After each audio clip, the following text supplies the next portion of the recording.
कहीं आप उपस्थिति से कर सकते हैं, कहीं आप धन से कर सकते हैं, कहीं आप समय से कर सकते हैं, कहीं संसाधन से कर सकते हैं। लेकिन अगर आप सोचेंगे जो भी आपका व्यवसाय है, जब उसमें से कुछ ना कुछ, बाबा साहब ने तो कहा 5% निकालिए, अपना 5% समय आप निकाल लेंगे, संसाधन निकाल लेंगे, तो वो आगे चल करके आपके बच्चों को सुरक्षा का चक्र देगा, भविष्य को सुरक्षित रखेगा।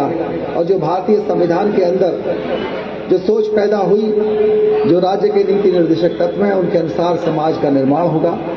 जिस समतामूलक समाज के लिए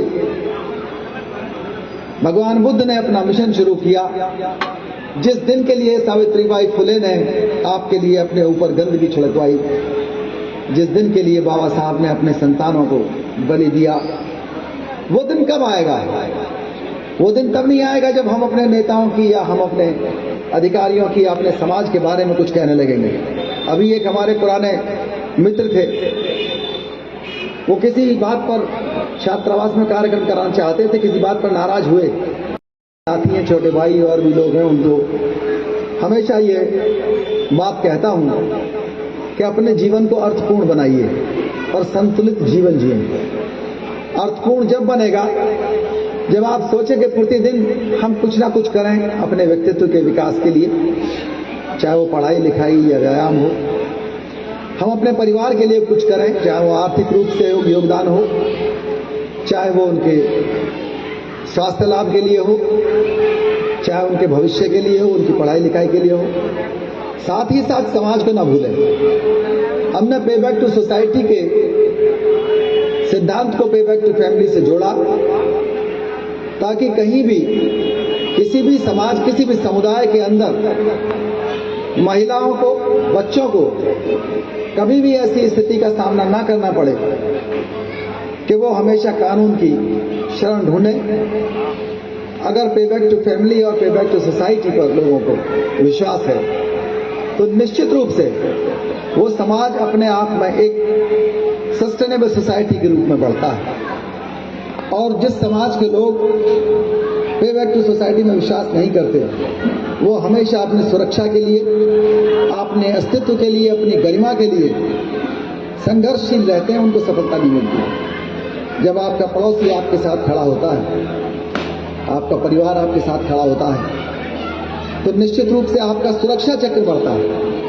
लोग दूर से देखते हैं कि आप अपने लिए, अपने समाज के लिए, अपनी सुरक्षा के लिए, अपने भविष्य के लिए किस कदर गंभीर हैं। आपकी बौद्धिकता हो सकता है कि आपको व्यक्तिगत जीवन में बहुत ज्यादा पढ़ाई लिखाई के कारण सफलता दिलाते, लेकिन ये आपको सोचना पड़ेगा कि हमारा समाज कहाँ जा रहा है, हमारा परिवार कहाँ जा रहा है और उसमें हमारी भूमिका क्या होनी चाहिए। अगर हम जीवन को अर्थपूर्ण बनाना चाहते हैं तो प्रतिदिन को प्रासंगिक बनाना पड़ेगा, हर क्षण सोचना पड़ेगा। आपने देखा होगा, अभी राहुल कह भी रहे थे, मैं किसी भी दिन नहीं सोता जब तक कि कोई समाज को लेख ना भेज देता हूं। और मुझे भी याद नहीं मैं ये काम कब से कर रहा हूं। और सुबह जब बजते हैं 8-9, बहुत से लोग उस समय तक उठते होंगे, तब तक 1-2 लेख आप लोगों को मिल जाते हैं। ये वो दर्द है कि हम ये चाहते हैं कि जो हजारों साल से हमारे लोगों का उत्पीड़न होता आया है, उस उत्पीड़न को हम किस तरह खत्म करेंगे। मेरे जीवन का उद्देश्य कोई अकेले पद पाना नहीं है। पद तो मैं आई, यहां तक कि उन्होंने नारा ही बदल दिया जब नाराज हुए थे। मैंने भाई मुझसे नाराजगी हो सकती है, बाबा साहब से क्या नाराजगी है, क्या जय भीम से नाराजगी है। तो जो आदमी सच्चा सिपाही है बाबा साहब का, मुझे कोई किसी भी भक्त से, कोई ब्लाइंड फेथ से, उससे कभी लगाव नहीं रहा। मेरा लगाव उस आदमी से है जिसका दर्शन स्पष्ट है, जिसकी बात स्पष्ट है, जो चाहता है कि मैं जीवन में कुछ करूं। निश्चित रूप से जो लोग नौकरी में हैं उनके लिए भी ये संदेश है कि जिस भी नौकरी में हैं आप बहुत कुछ कर सकते हैं। आपके संपर्क हमेशा बढ़ जाते हैं। अगर आप व्यापार में हैं तो उससे भी आप लोगों को सशक्त कर सकते हैं, लोगों का उत्पीड़न कम कर सकते हैं। और इस महान अभियान में जितनी आप भूमिका निभा पाएंगे उतनी भूमिका निभाइए। बातें बहुत सारी होंगी।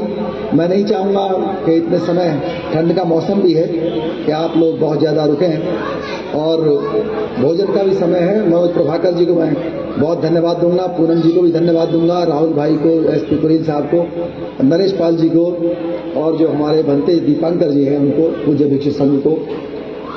सब लोगों ने बहुत प्यार दिया, बहुत महत्व दिया, बहुत इज्जत बख्शी और मैं आगामी जीवन के लिए वादा करता हूं, मैं जिस भी क्षेत्र में रहूंगा निश्चित रूप से आपको सशक्त करूंगा।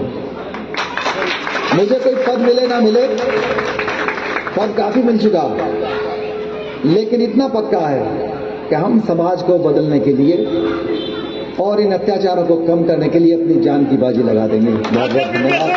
जय हिंद।